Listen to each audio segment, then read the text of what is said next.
Bueno, en este Domingo de la Misericordia, ¿cuántos signos de misericordia se notan en el Evangelio de hoy?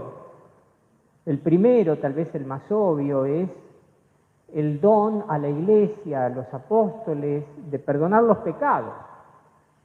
Los pecados serán perdonados a los que ustedes se los perdonen y serán retenidos a los que ustedes se los retengan. La verdad que la democratización del perdón de los pecados. El perdón de los pecados en manos de un hombre era considerado una blasfemia en el mundo judío. ¿Quién puede perdonar los pecados si no solo Dios? ¿Se acuerdan? Jesús un día, paralítico, ahí pensaban que lo iba a curar, después lo curó, pero antes de curar le dijo, tus pecados te son perdonados. Y ahí estaban algunos que decían, ¿y este? ¿Qué está blasfemando el tipo? ¿Quién puede perdonar los pecados si no solo Dios? Claro, hoy en día tal vez uno de los problemas con respecto al perdón de los pecados es que hayamos naturalizado conductas pecaminosas y entonces ya no las consideremos pecado. Bueno, si yo no mato, no robo, no soy pecador. Este es uno de los signos, ¿no? El perdón de los pecados. Pero me quiero detener en un segundo signo que tiene que ver con la paciencia. La misericordia no solo es perdón, también es paciencia. El Evangelio de hoy empezaba diciendo, el primer día de la semana, estando cerradas las puertas del lugar donde se encontraban los discípulos, por temor a los judíos. Estaban cerradas. La palabra cerradas habría que traducirla como atrancadas. Habían puesto una tranca para que no entre nadie. Y el motivo del atrancamiento de las puertas era justamente el temor. Un temor que tenía fundamento, ¿o no? Lo que le había pasado a Jesús les podía pasar a ellos. Realmente se había desatado un odio contra Jesús y también contra los discípulos. Por eso las puertas estaban cerradas, atrancadas, mejor. Viene Jesús, como lo escuchamos, estando atrancadas las puertas, se coloca en medio de ellos, les saluda deseando la paz, les muestra sus manos y su costado, los discípulos se llenan de alegría, se lo comentan a Tomás, bárbaro. 8 días más tarde, estaban reunidos de nuevo en la casa los discípulos y estaba con ellos Tomás.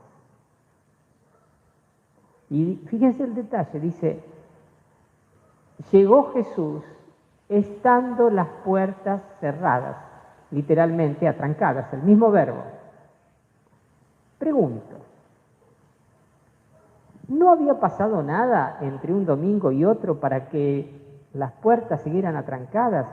¿No habían recibido el saludo de paz? Primero, ¿no habían visto al Señor resucitado, triunfador de la muerte? ¿No habían recibido su saludo de paz? ¿No habían visto sus manos y su costado? ¿No se habían llenado de alegría? Es decir, ¿no los había transformado en nada aquella visita del Señor resucitado? Aquella experiencia que, si las hay de esta envergadura y de este nivel, son pocas. Como para que de repente tuvieran las puertas abiertas, sin importarle ya la persecución de los judíos. Y parece que no. Parece que no. Que todo, a pesar de haber sido testigos de la resurrección, todo seguía estrictamente hablando, igual. Hay un detalle Un detalle que falta en el segundo domingo, que está en el primer domingo. En el primer domingo dice, estando cerradas las puertas por temor a los judíos. En el segundo domingo, la segunda aparición dice, llegó Jesús estando cerradas las puertas.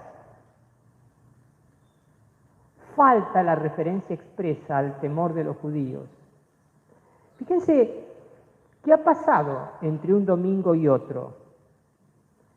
El temor comenzó a disiparse, al punto tal que ya no es necesario ponerlo de relieve en el relato. Continúan estructuras armadas desde la matriz del temor, pero ya el temor no es la realidad omnipresente que hasta ese momento había sido. Fíjense que no cambió la estructura de alguna manera exterior en la cual ellos eran contenidos, los discípulos, pero empezó a cambiar la dinámica interior. A veces entre la interioridad y la exterioridad hay plazos de tiempo que requieren ser transcurridos para que la exterioridad, las estructuras de vida, sean un reflejo de los procesos internos. No siempre se reflejan los procesos externos o las estructuras externas, no siempre reflejan los cambios y los procesos internos. Uno puede haber cambiado y estar en el mismo lugar y vestido con la misma ropa, pero ha cambiado. No es pecado que no cambie el exterior, aunque ya haya comenzado a trocarse el interior.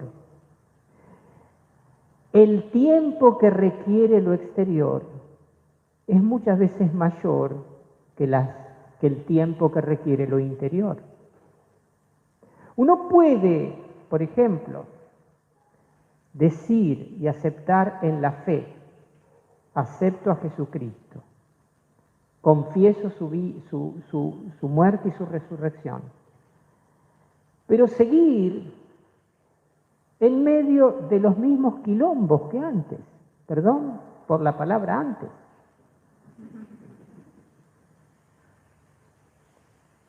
Uno puede seguir en medio las mismas estructuras, el mismo trabajo, las mismas tensiones familiares, sociales, laborales, los mismos conflictos familiares, sociales, laborales, estudiantiles, qué sé yo. Uno puede seguir estando orientado ya por una decisión fundamental, novedosa. Pienso, por ejemplo, en algo a lo cual hice referencia hace unos meses atrás, de un libro de una historia de Carlomagno que leí en el verano, la referencia a un santo, les hice referencia a un santo que se dedicó a la evangelización del mundo sajón. Estábamos hablando del siglo VIII, con un discípulo de San Bonifacio, el gran evangelizador del mundo sajón, más allá del río Rin, para que nos ubiquemos ahí.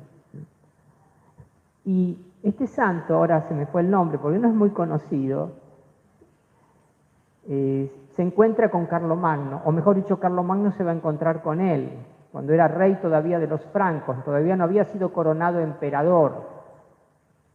Saben que él fue coronado emperador en la misa de Navidad del año 800, justo. Y después reinó como emperador 12 años más. Pero estamos acá hablando de 770, 780 aproximadamente. Y él se encuentra con este santo, que era un anacoreta que vivía en el bosque, un monje, Y de repente le dice, vení, vamos a rezar. Pasan una noche en oración. Carlomagno quería hacerle consulta y él le dijo una cosa. Carlomagno trató muy mal a los sajones, muy mal. Y le dijo esto, mire, ¿sabe qué? Le dijo el santo, yo bautizo a mis sajones porque los amaba. Yo los bautizo. Todavía eran medio salvajes, no vivían ni siquiera, vivían en tribus, nómades. Yo los bautizo. Y me pongo contento, ¿sabe? Cuando al día siguiente de bautizarlos, ¿ves? Atranquen las puertas, la de arriba también tenés que atrancarla, si no. Yo me pongo contento cuando, ¿qué pasa? Al día siguiente de bautizarlos, en vez de sacrificar a sus antiguos dioses a un esclavo, sacrifican una oveja o un animalito. O sea, no siempre las estructuras exteriores se transforman inmediatamente. Yo pienso, por ejemplo, esto. Supongamos que viniera acá a misa un travesti, no lo dije por vos, justo llegó mi amigo. Pasa, que pase el doctor. Dije, justo llega el travesti y aparece el doctor Cosiolo. No parece.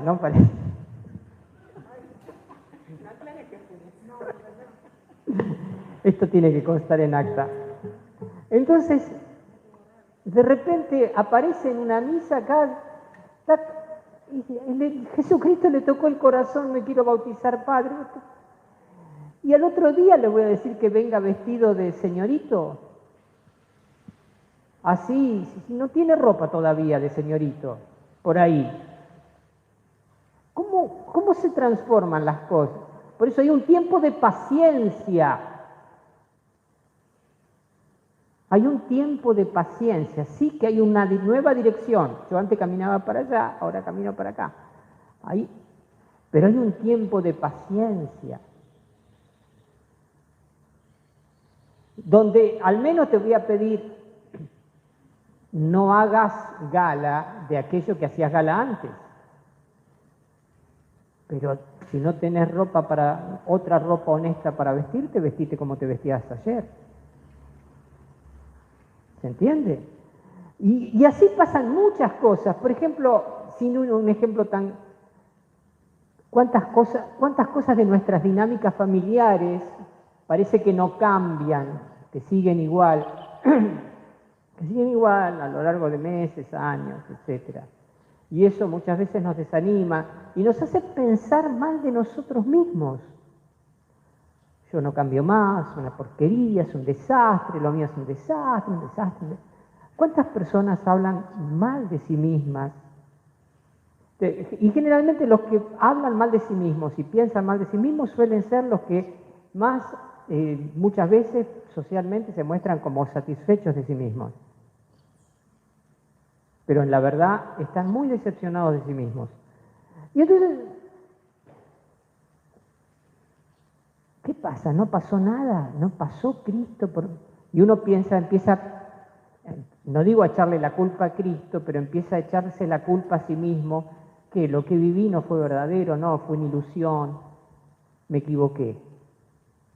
Esta es una de las trampas que pasa por no aplicar el principio de la misericordia, que se expresa a través de la paciencia de Dios. Y también nuestra paciencia con nosotros mismos en primer lugar. Si queremos ser imagen de Dios, tenemos que ser pacientes no como Dios porque es imposible, pero sí paciente según Dios. Pacientes con nosotros mismos, pacientes con los demás también. Pacientes. Decía por ahí la carta a los hebreos, ¿no? Un trozo que hemos leído hace poco, antes de Semana Santa. Los sumos sacerdotes de la antigua alianza pueden mostrarse indulgentes con los que pecan por error y por ignorancia, porque él mismo está sometido al pecado. O sea, también nuestras debilidades y nuestras fragilidades y nuestras inconsistencias humanas y sociales, espirituales, son un lugar de encuentro con la miseria, sí, con el dolor, con el pecado del otro, desde un lugar de comprensión, desde un lugar de compasión, desde un lugar de paciencia. Insisto, no es está todo bien, seguí afanando tranquilo que vos. ¿Sí? No es está todo bien, no es el compinche cómplice, no, es el misericordioso paciente, anclado en la verdad, pero anclado también en el corazón misericordioso de Dios, que es paciente. 8 días, el primer día, acuérdense, estaban atrancadas las puertas, y a los 8 días estaban atrancadas las puertas. Y yo no sé cuántos días más las puertas estuvieron atrancadas y cuántas veces en la vida de la iglesia las puertas estuvieron atrancadas por temor, o por costumbre, o por no ver, o por no darse cuenta, qué sé yo. En todo caso, y con esto concluyo, la misericordia de Dios es paciente y nos invita a acogerla en nuestra vida y nos invita a transmitirla, a hacerla don a los demás. Amén.